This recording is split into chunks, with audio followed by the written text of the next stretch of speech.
Salam saudara dan saudari yang saya kasih dalam Yesus Kristus.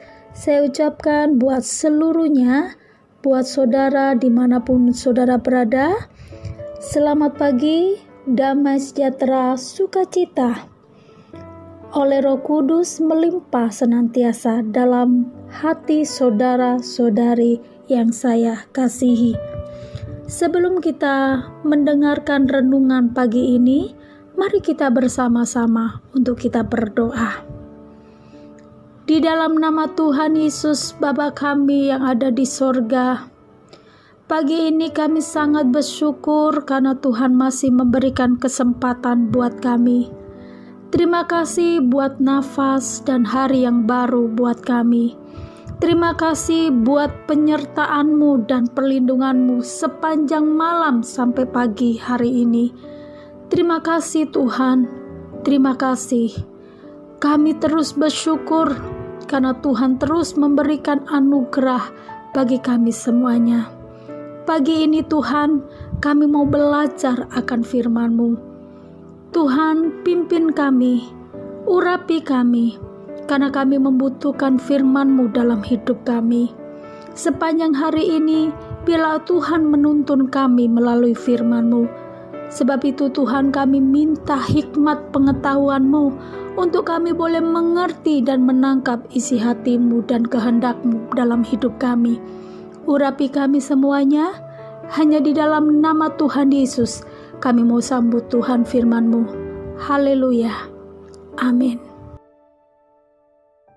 Ada 3 tokoh yang memiliki prinsip yang luar biasa, yaitu tokoh yang pertama adalah Sadrak, Mesak, dan Abednego. 3 tokoh ini, saudara, ketika saya belajar tadi, ketika saya renungan, dia memiliki prinsip yang sungguh sangat kuat, prinsip yang tidak punya yang tidak tergoyahkan gitu ya.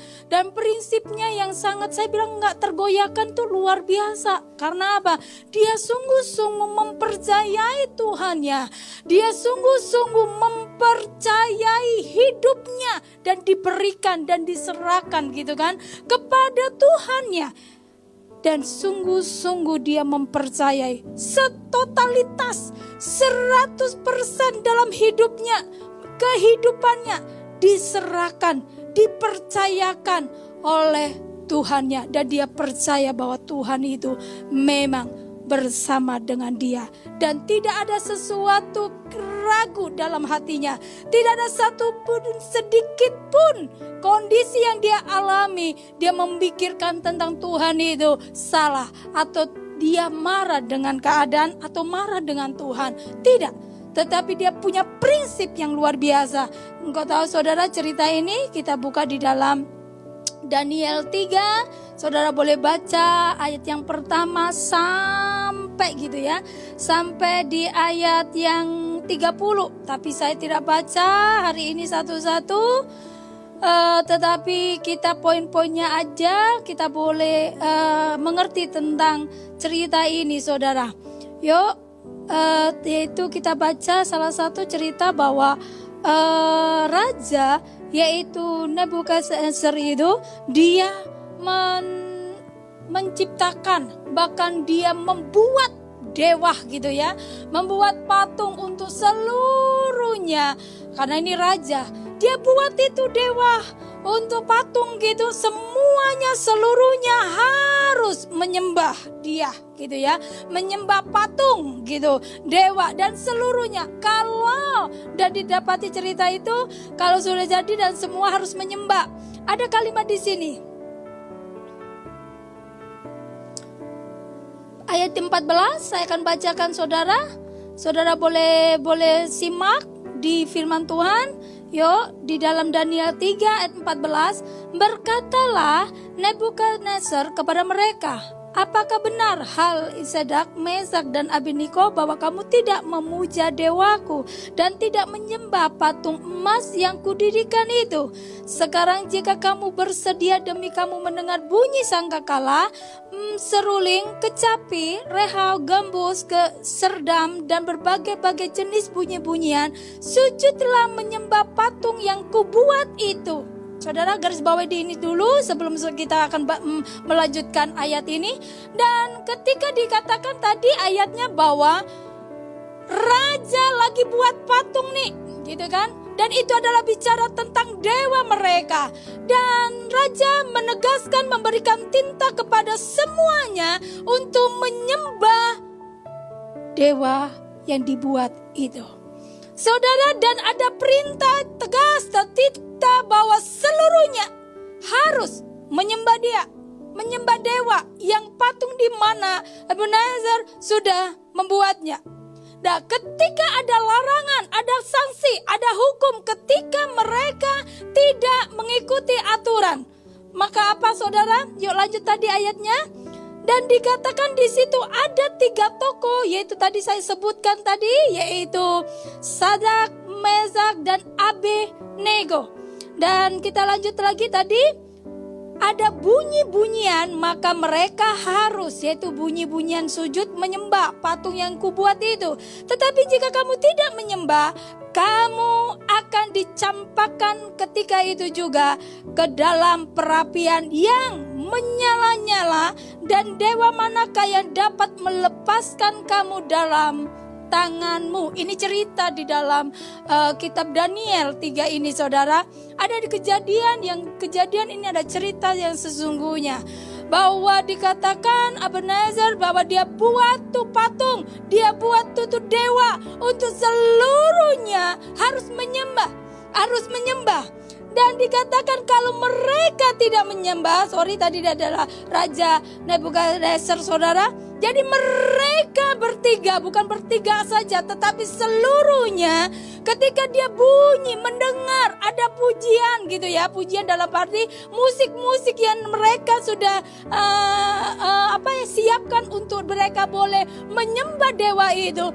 Maka mereka harus menyembah.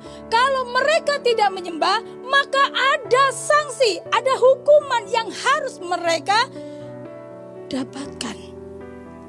Salah satunya ditemukan adalah 3 tokoh ini, yaitu Sadrak, Mesak, dan Abednego. 3 orang ini, mereka tidak mau mengikuti aturan dan tinta seorang raja. Apa yang dilakukan? Raja pun berkata, kalau kamu tidak mengikuti perintahku, ketika kamu tidak menyembah dewa, yaitu patung yang aku buat, maka kamu hari itu juga kamu akan mendapatkan hukuman. Yaitu apa? Dibawa di mana saudara? Dikatakan dia akan dicampakkan seketika itu juga ke dalam perapian yang menyala-nyala. Ada yang bilang ya, cerita tidak di sekolah minggu, ada di kayak penggorengan, ada juga bilang itu ada di mana ini? Kayak oven begitu ya. Nah, dicatat di sini adalah dia dicampakkan ketika itu ke dalam perapian yang menyala-nyala. Suhunya itu benar-benar tingkat tinggi gitu kan. Kalau secara manusia saudara, kalau manusia saja, aja bilang manusia, keropok ditaruh di situ penggorengan langsung ngembang gitu kan, jadi daging langsung masak gitu. Apalagi nih manusia, ketika dia sekali dicampakkan, sekali dibuang, sekali dia dilemparkan, langsung gosong. Saya percaya itu. Langsung gak lama lah, gak usah 1 jam. Saya percaya mereka akan mati. Tapi luar biasa, raja ini menekankan kembali. Lalu menekankan, kamu mau nyembah enggak? Kamu mau sujud enggak kepada patung yang kubuat? Kalau kamu tidak mau menyembah dia, maka kamu hari itu juga, sekarang juga akan kulemparkan. Saudara, itu adalah sesuatu yang dihadapkan, taruhannya adalah nyawa. Dan ketiga tokoh yang yaitu dihadapkan suatu yang sangat bagi dia, tidak ada pilihan lagi. Hanya satu taruhannya, nyawanya. Hari itu pun dia bisa mengatakan, aku mau mengikuti, maka selamat. Kalaupun tidak, maka pun secara manusia dia akan mati. Tapi 3 tokoh ini luar biasa, dia punya prinsip yang sungguh kuat. ketika dihadapkan sesuatu yang mengerikan, dihadapkan sesuatu yang sangat-sangat bagi dia, yang tidak mungkin itu. Wes nggak ada pilihan, tidak ada lagi jalan. Tidak ada lagi siapa yang bisa menolong, karena ini seorang raja memberikan perintah dan tinta yang tidak bisa dilanggar. Apalagi raja ini sendiri yang berkata kepada ketiga tokoh ini, maka tidak ada satupun yang bisa isinya luput dari apa yang dikatakan seorang raja. Dan luar biasa mereka ini. Saya akan bacakan saudara di ayat 17. Ini prinsip ketiga tokoh ini. Abednego, Meshak, Sadak, gitu ya. Dikatakan di sini ayat 17, jika Allah kami yang kami puja sanggup melepaskan kami, maka Ia akan melepaskan kami dari perapian yang menyala-nyala itu, dan dari dalam tanganmu, ya Raja.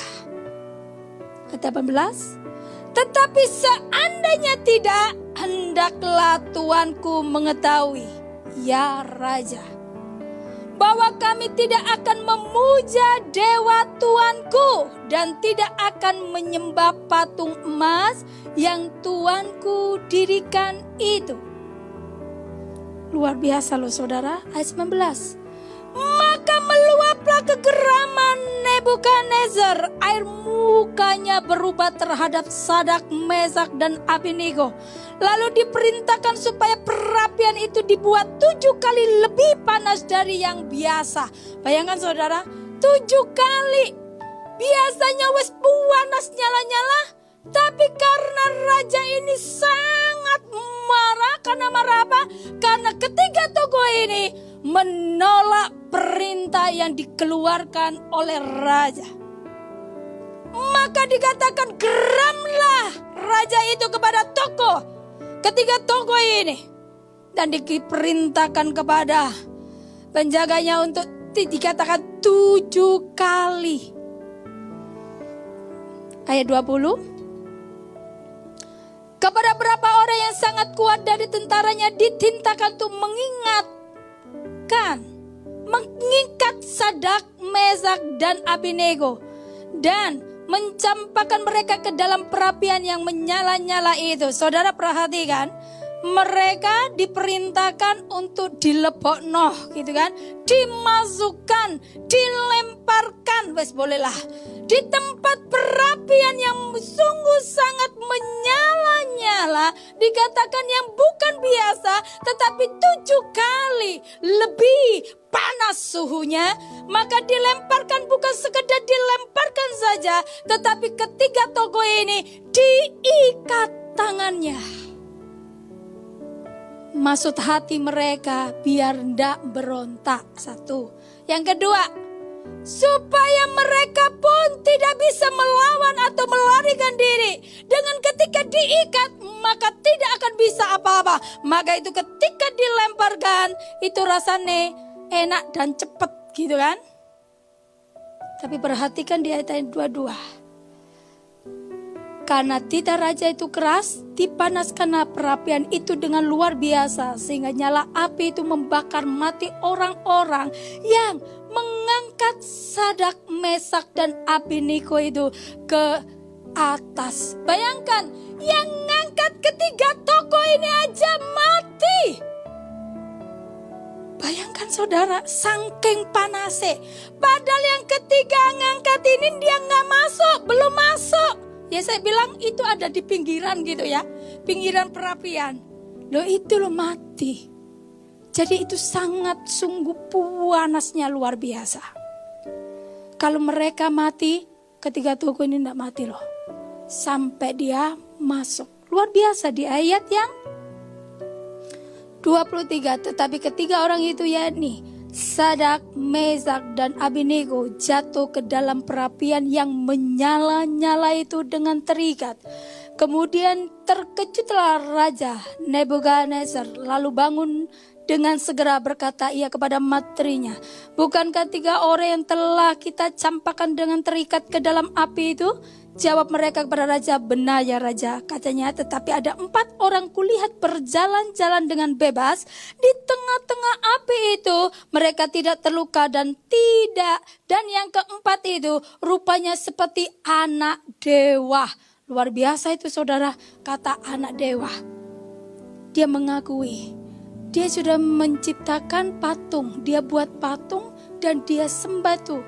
Apa? Dia tujuan adalah dialah dewa patung itu. Tapi dia pun berkata, ada 4 orang, yang masuk 3, ada 4 satunya. Dan dia bilang seperti anak dewa.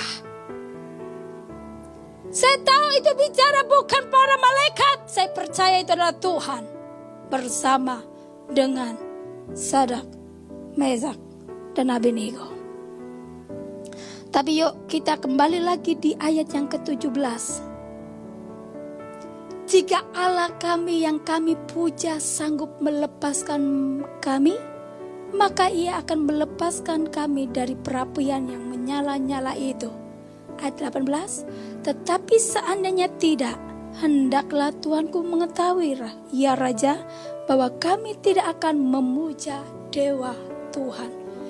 Inilah sikap dan prinsip ketiga tokoh ini yang sungguh luar biasa. Padahal dia menghadapi dan keadaan kondisi yang sangat urgent. Betul? Dia dihadapkan dengan keadaan taruhan adalah nyawa. Dibilang masalahnya bukan masalah yang kecil. Tetapi dia tidak tergoyahkan dengan keadaan dan masalahnya. Dia punya prinsip, yaitu percaya dengan Tuhannya totalitas. Dia tidak tergentarkan dengan masalah, nyawa pun taruhannya. Dia tidak sedikit pun di hati dan di pikirannya untuk meragukan Tuhannya. Tidak semua seperti prinsip ini. Ketika saya renungkan ini, wah luar biasa. Siang ini kita belajar. Saya nggak tahu masalah saudara. Sebesarkah masalahmu? Bahkan taruhan nyawamu kah? Adakah di hati dan pikiran kita memiliki prinsip tetap percaya dengan Tuhanmu? Ketika tokoh ini berkata Abednego, bahkan Sadak, Mesak, dia berkata, kalau bahkan dikatakan ayat yang sangat sederhana yang saudara biasanya kita katakan, jika Allah kami yang kami puja sanggup melepaskan, garis bawahi. Kalimat yang pertama bahwa dia yakin bahwa Tuhannya sanggup membebaskan. Yang pertama, dia katakan dia tahu persis Tuhannya adalah Tuhan yang hidup, Tuhan yang berkuasa, Tuhan yang penuh dengan keajaiban, yang sanggup mengadakan pembelaan, yang sanggup mengadakan mujizat, yang sanggup melakukan apapun itu. Maka dia katakan, Allahku, Tuhanku, dia sanggup melepaskan. Kan gitu prinsipnya dia. Yang kedua dikatakan, kalau seandainya, baru yang kedua. Ini prinsip, seringkali kita punya masalah-masalah, kita pun akan mengakui Tuhan yang di sana memang Tuhan kita hidup, Bu. Tuhan kita memang Tuhan yang benar penuh dengan kuasa. Tapi nyatanya, ya enggak. Yang pertama kita mengakui, yang kedua ini loh. Mereka berkata, seandainya kalaupun Tuhan tidak jawab, kalaupun Tuhan tidak memberikan pembelaan, kalaupun Tuhan tidak memberikan kemenangan itu, pun kalau kita bertiga mati, walaupun Tuhan tidak dengar, barangkali kan kalimat itu, kalaupun tidak Tuhan menjawab doaku, kalaupun Tuhan tidak datang untuk membela dan memberesi masalahnya, dia katakan, aku tetap percaya akan Tuhan dan aku tidak akan menyembah atau menggantikan kepercayaanku dengan menyembah dewa. Hari ini, adakah kita ketika Tuhan belum menjawab kita? Jangan pernah ketika kita punya masalah yang sebesar apapun yang kita hadapi, jangan gantikan iman percayamu dengan apapun itu. Percayalah, lihat. Apakah di sini Tuhan tidak menolong? Belum, saudara. Ketika Tuhan melihat imanmu dan percayamu totalitas, mempercayai dirimu kepada Tuhan, maka lihat, apakah ketika Abednego, Meshak, Shadraq, ketika dia berkata itu, apakah ada ancaman? Dalam arti ya, ancaman. Tetapi apakah dia sudah masuk? Belum. Hanya ancaman saja. Sering kita ini takut ketika kita dihadapi, ketika kita mendengar, ketika di depan mata kita sesuatu yang mengerikan, kita mau mundur atau tetap percaya? Atau kita ragu dan ketakutan menguasai kita? Lihat, mereka ini tidak tergoyahkan iman percayanya. Baru dari kalimat mereka berkata, maka raja itu marah. 2 kali, bukan 2 kali, 7 kali panasnya. Nggak cukup itu, langsung diikatnya. Bukan itu yang bawa, mati duluan sebelum mereka dilempar. Dan luar biasa, apakah Tuhan tidak pernah mendengar ketika anak-anaknya tetap mempercayai akan Tuhannya? Pasti Tuhan tuh dengar. Pasti Tuhan akan menolong. Pasti Tuhan akan buka jalan. Saya tak tahu saudara apa yang engkau alami hari ini, tekanan yang luar biasa kah? Ada juga kah kau mendengar kabar yang sangat sungguh menusuk dalam hatimu? Yang membuat engkau sudah benar-benar tidak ada kekuatan di situ. Apakah yang muncul dalam hati dan pikiranmu? Sehingga kau tetap berkata, apapun yang aku hadapi sekarang, masalah seberat apapun, bahkan keadaan yang sangat sulit apapun, aku tetap percaya bahwa Tuhan bersertaku. Walaupun Tuhan belum jawab sekarang, aku tetap percaya bahwa pasti Tuhan akan tolong. Katakan amin. Yuk hari ini kita belajar. Dan apa yang terjadi? Apakah mereka mati kosong? Tidak. Malah mereka melihat, bahkan dikatakan terdapat lagi bukan 3 tapi ada 4. Maka mereka dikatakan mereka lagi jalan-jalan. Santai. Luar biasa loh saudara. Saya juga belajar tentang sikap prinsip. Memiliki kepercayaan, menyerahkan hidup kita total dengan Tuhan, dan percaya dengan Tuhan sungguh-sungguh bahwa Tuhan kita gak pernah jahat, tidak pernah tinggalkan, pasti Dia tolong, pasti menolong kita. Katakan amin. Sakitkah itu kamu alami?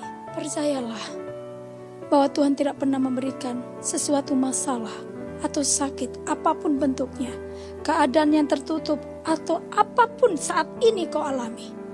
Tuhan tak pernah memberikan itu. Tetapi Dia datang untuk memberikan solusi. Dia datang untuk memulihkan. Dia datang untuk menyembuhkan. Dia datang untuk membuka. Dia datang memberikan kemenangan buat kita. Hanya satu yang Tuhan inginkan dan didapati. Apakah engkau tetap percaya dengan Tuhanmu? Apakah kau punya prinsip? Sampai detik ini belum dijawab, tetap percaya akan Tuhan. Ketika engkau dianiaya secara perkataan yang menusuk dalam hatimu, atau engkau lagi dihadapkan, engkau sudah direndahkan, diremehkan, bahkan disudutkan kah? Apakah hati dan pikirmu terlintas tetap bahwa Tuhanmu beserta dengan kamu, dan Tuhan tetap melihat, dan apapun tidak akan dibiarkan engkau akan disudutkan, tapi Dia akan mengangkat engkau. Percaya engkau itu? Jangan pernah engkau jual atau ganti kepercayaanmu dengan Tuhan. Dengan apa? Dengan kekuatanmu kah? Atau dengan keahlianmu? Atau kau mengambil keputusan, wes mana ya Tuhan tak jawab-jawab, aku tak melangkah. Saya katakan kemarin, seperti Raja Wali, nantikan Tuhan. Orang yang menanti, orang yang sabar, orang yang percaya. Percayalah, Tuhan tidak akan tinggalkan saudara. Katakan amin. Dan lihat, hari itu juga Tuhan pun turun tangan.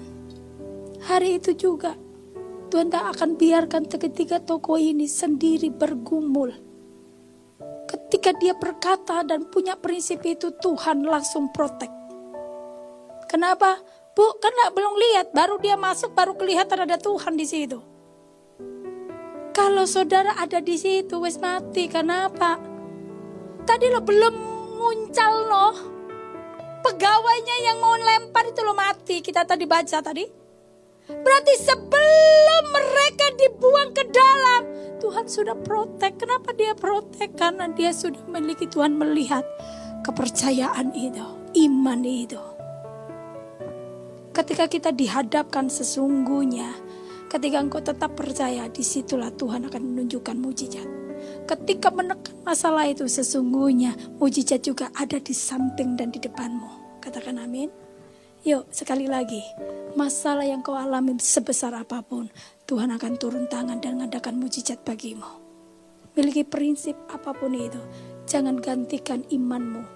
Apapun itu, jangan pernah gantikan. Karena apa? Kalau kau gantikan iman percayamu dengan Tuhan, engkau yang akan rugi. Mari kita berdoa. Terima kasih Tuhan, terima kasih buat firman-Mu untuk mengingatkan kami dan menegur kami.